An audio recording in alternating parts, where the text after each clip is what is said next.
নির্যাতনের প্রতিবাদে নির্বাস এবং ফিলিস্তিনের উপর যাতে আর কোনো হামলা না হয় সেই জন্য প্রয়োজনীয় পদক্ষেপ নেওয়ার জন্য আমরা জাতিসংঘের প্রতি আহ্বান জানাচ্ছি এবং বাংলাদেশের পক্ষ থেকে আমরা তীব্র নিন্দা এবং প্রতিবাদ জানাই যাতে অবিলম্বে অতি সত্বর এই ধরনের ন্যাক্কারজনক হামলা বন্ধ করা হয়। সম্মানিত উপস্থিতি, এ পর্যায়ে আমাদের সকল শিক্ষার্থী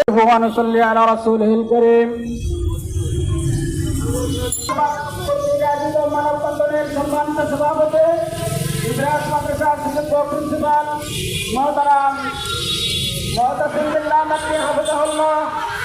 উপস্থিত আছেন প্রতিবাদ সভায় ইদ্রাস মাদ্রাসার উপাধ্যক্ষ তাদেরকে সেখানে থাকার জন্য অবস্থান করার জন্য দেওয়া হয়েছিল, তারা সেখানে